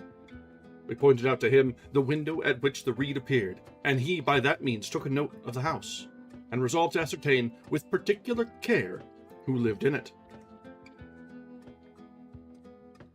We agreed also that it would be advisable to answer the Moorish lady's letter, and the renegade, without a moment's delay, took down the words I dictated to him, which were exactly what I shall tell you, for nothing of importance that took place in this affair has escaped my memory, or ever will while life lasts. This, then, was the answer returned to the Moorish lady. The true Allah protect thee, lady, and that blessed Marian, who is the true mother of God, and who has put it into thy heart to go to the land of the Christians, because she loves thee. Entreat her that she be pleased to show thee how thou canst execute the command she gives thee, for she will, such is her goodness. On my own part, and on that of all these Christians who are with me, I promise to do all that we can for thee, even to death. Fail not to write to me, and inform me what thou dost mean to do, and I will always answer thee. For the great Allah has given us a Christian captive, who can speak and write thy language well, as thou mayest see by this paper, without fear. Therefore thou canst inform us of all thou wouldst. As to what thou sayest, that if thou dost reach the land of the Christians thou wilt be my wife, I give thee my promise upon it, as a good Christian, and know that the Christians keep their promises better than the Moors. Allah and Marian his mother watch over thee, my lady. The paper being written and folded, I waited 2 days until the bagnio was empty as before, and immediately repaired to the usual walk on the terrace to see if there was any sign of the reed, which was not long in making its appearance. As soon as I saw it, although I could not distinguish who put it out, I showed the paper as a sign to attach the thread. It was already affixed to the reed, and to it I tied the paper, and shortly afterwards our star once more made its appearance, with the white flag of peace, the little bundle. It was dropped, and I picked it up. I found in the cloth, in gold and silver coins of all sorts, more than 50 crowns, which 50 times more strengthened our joy and doubled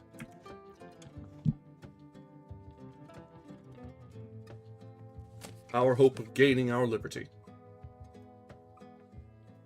That very night, our renegade returned, and said he had learned that the Moor we had been told of lived in that house, that his name was Haji Morato, that he was enormously rich, that he had only one daughter, the heiress of all his wealth, and that it was the general opinion throughout the city that she was the most beautiful woman in Barbary, and that several of the viceroys who came there had sought her for a wife.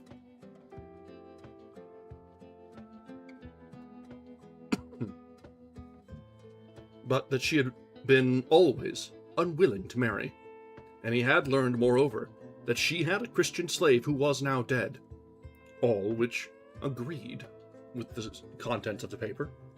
We immediately took counsel with the renegade as to what means would have to be adopted in order to carry off the Moorish lady and bring us all to Christian territory.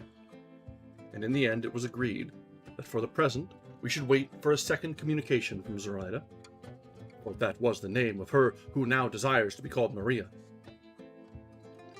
because we saw clearly that she and no one else could find a way out of all these difficulties. When we decided upon this, the renegade told us not to be uneasy, for he would lose his life or restore us to liberty. For 4 days the bagnio was filled with people, for which the reason the reed delayed its appearance for 4 days.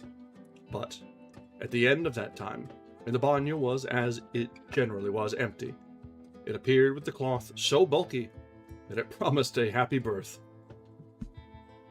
Reed and cloth came down to me, and I found another paper, and 100 crowns in gold, without any other coin.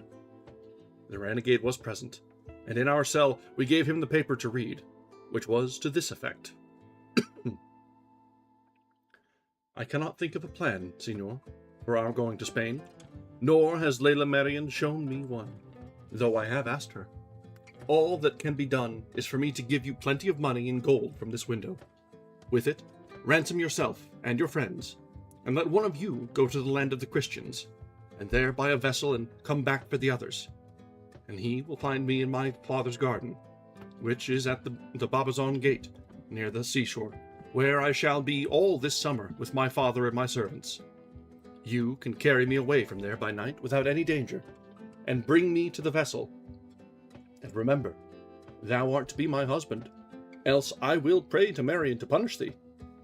If thou canst not trust anyone to go for the vessel, ransom thyself, and do thou go. For I know thou wilt return more surely than any other, as thou art a gentleman and a Christian. Endeavour to make thyself acquainted with the garden, and when I see thee walking yonder, I shall know that the bagnio is empty, and I will give thee abundance of money. Allah protect thee, Signor. These were the words and contents of the second paper, and on hearing them, each declared himself willing to be the ransomed one, and promised to go and return with scrupulous good faith. And I too made the same offer. But to all this, the renegade objected, saying that he would not, on any account, consent to one being set free before all went together, as experience had taught him how ill those who have been set free keep promises which they made in captivity.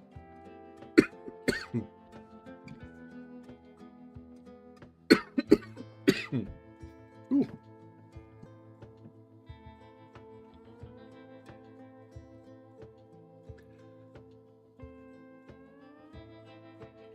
For captives of distinction frequently recourse to this plan, paying the ransom of one who was to go to Valencia or Majorca with money to enable him to arm a bark and return for the others who had ransomed him, but who never came back.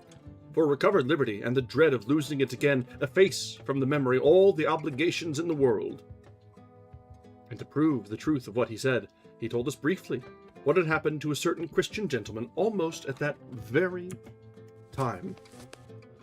The strangest case that had ever occurred even there, where astonishing and marvelous things are happening every instant.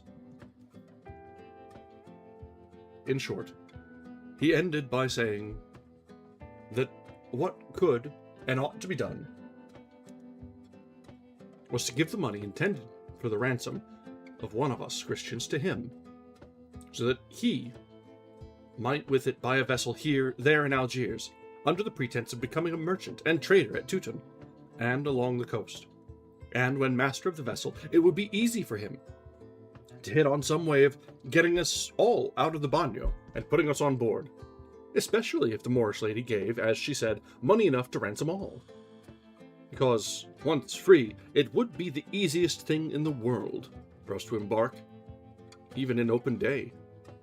But the greatest difficulty was that the Moors do not allow any renegade to buy or own any craft, unless it be a large vessel for going on roving expeditions, because they are afraid that anyone who buys a small vessel, especially if he be a Spaniard, only wants it for the purpose of escaping to Christian territory. This, however, he could get over by arranging with a Tagarin Moor to go shares with him in the purchase of the vessel, and in the profit on the cargo. And under cover of this, he could become master of the vessel, in which case he looked upon all the rest as accomplished.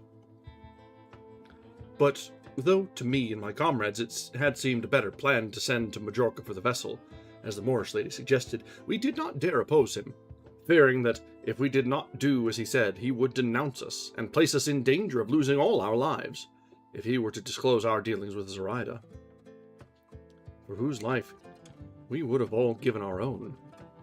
We therefore resolved to put ours of God, and in the renegades, and at the same time an answer was given to Zoraida, telling her that we would do all she recommended, for she had given as good advice as if Leila Marian had delivered it, and that it depended on her alone whether we were to defer the business or put it in execution at once. I renewed my promise to be her husband, and thus the next day that the bagnio chanced to be empty, she, at different times, gave us by means of the reed and cloth 2,000 gold crowns, and a paper, in which she said that the next Juma, that is to say Friday, she was going to her father's garden, but that before she went she would give us more money, and if it were not enough, we were to let her know, as she would give us as much as we asked, for her father had so much he would not miss it, and besides, she kept all the keys. And we're having another hiccup, it looks like.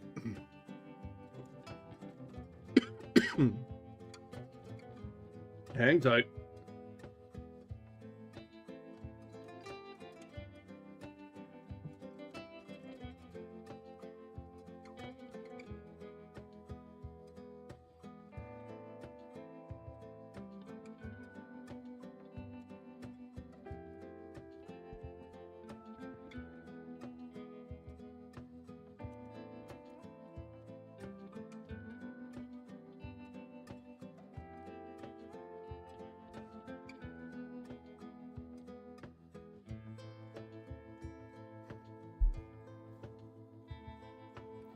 We almost got through the day without a bunch of lag.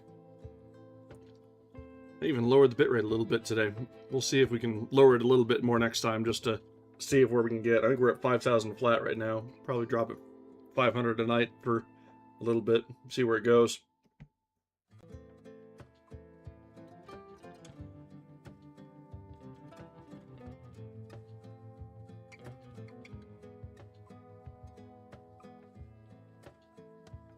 We had a long stretch where it was good, so I'm thinking it's more other network than anything on my end, sadly.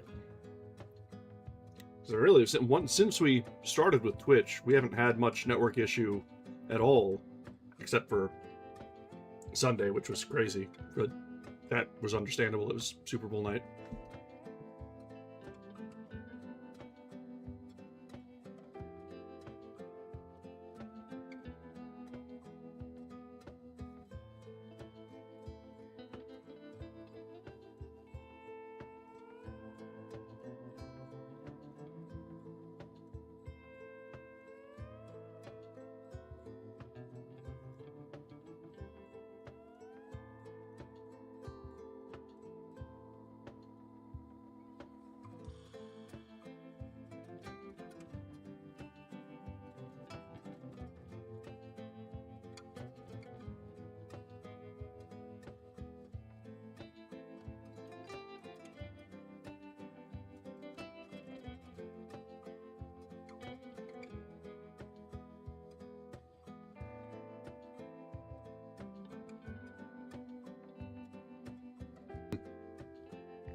Yeah, just so long as it doesn't drop so low that the reading is a problem.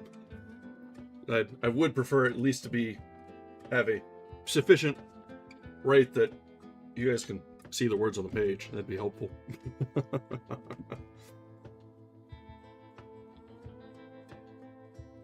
All right, I think we are back to stable.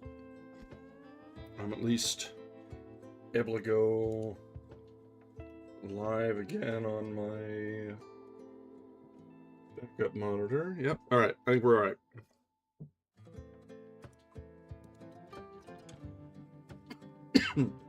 Well, maybe. Hang on. Yep. Okay. Yep. Just 2 or 3 seconds off there. Yep. Looking good. All right. Let's try and get this chapter through. We're only a couple pages. I don't think I am.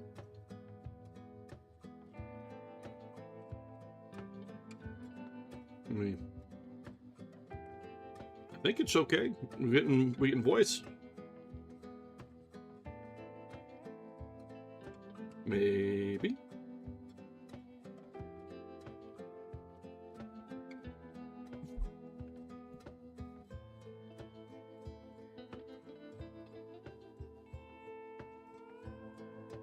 Well, now we're dropping frames again. Fantastic.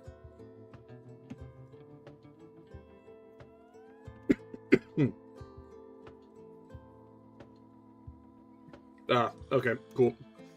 All right, I think we're back to normal. Yep, all right. We're at least showing. Twitch says it's at least receiving excellent. We'll see.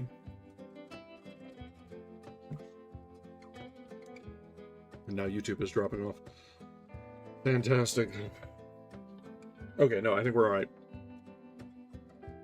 All right, let's try and get through the rest of the chapter. There's only a few pages left, and I think we advance by 2 or so every time we click forward, so we're close. As soon as I say that, we drop frames. As soon as I say that.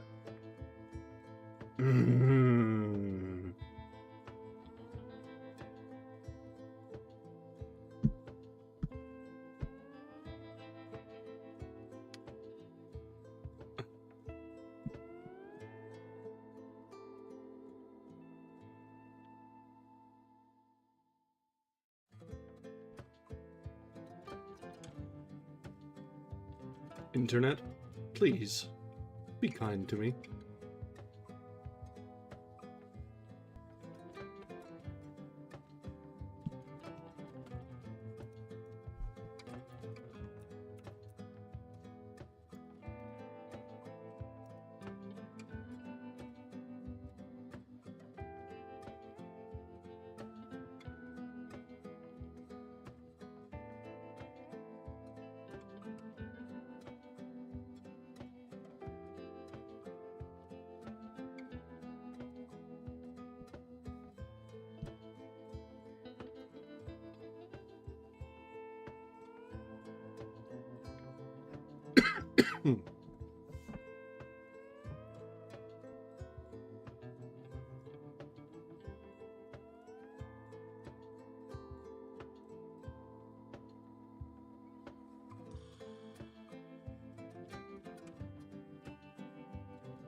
This is a bad stretch. This is a very bad stretch.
Okay, for now, I see that frames have stopped dropping.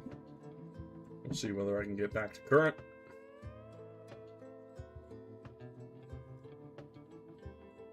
Looks okay to me. Alright, we're gonna try and push along.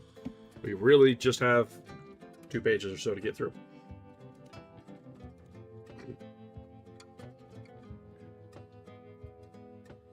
We at once gave the renegade 500 crowns to buy the vessel, and with 800 I ransomed myself, giving the money to a Valencian merchant who happened to be in Algiers at the time, and who had me released on his word, pledging it that, on the arrival of the first ship from Valencia, he would pay my ransom.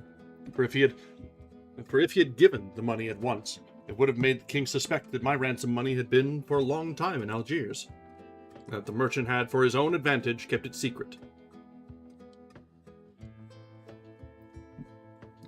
In fact, my master was so difficult to deal with that I dared not on any account pay down the money at once. The Thursday before the Friday on which the fair Zoraida was to go to the garden, she gave us 1,000 crowns more, and warned us of her departure, begging me, if I were ransomed, to find out her father's garden at once, and by all means to seek an opportunity of going there to see her. I answered in a few words that I would do so, and that she must remember to commend us to Lela Marianne, with all the prayers the captive had taught her. This having been done, steps were taken to ransom our 3 comrades, so as to enable them to quit the bagnio, and lest, seeing me ransomed and themselves not, though the money was forthcoming, they should make a disturbance about it, and the devil should prompt them to do something that might injure Zoraida. For though their position might be sufficient to relieve me from this apprehension, nevertheless, I was unwilling to run any risk in the matter, and so I had them ransomed in the same way as I was, handing over all the money to the merchant, so that he might, with safety and confidence, give security, without, however, confiding our arrangement in secret to him, which might have been dangerous. All right, and that brings us to the end of chapter 40. So, let's go ahead and set a bookmark here. I'm beginning to have some concerns about our very trusting captive here. He seems to, well, be placing quite a lot of faith in a few different moving parts that are not party to his actual captivity here. We know at the end of the day, he and Zoraida are in Spain, so it hasn't all gone to shit. But I have a feeling we've probably got a couple chapters left of twists and turns. But we'll save that for next time. As we mentioned earlier in tonight's reading, this is such a crazy, stark difference between the Don Quixote-centric chapters and literally anyone else. We have the serious, almost personal histories and memoirs going down. We've got stories of love and twists on their own chivalric tales in a retelling. We've got all sorts of things that all seem very, very serious in nature. And on the flip side, we've got Don Quixote and Sancho with making poop your pants jokes. Like, it's the fact that these are in the same book is astonishing. So, it just lends credence to my comparing it to less a cohesive novel and more just pulling random things off someone's bookshelf and saying, yep, this is a book now. That's not to say I dislike it.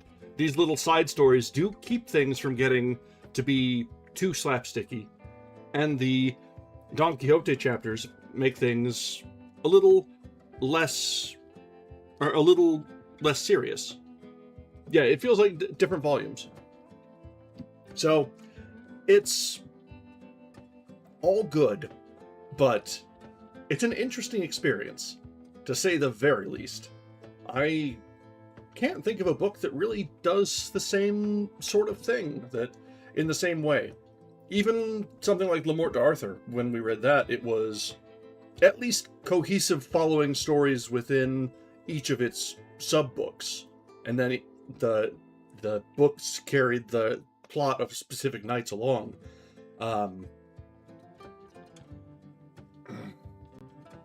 Yeah, this is one of one so far that I've seen.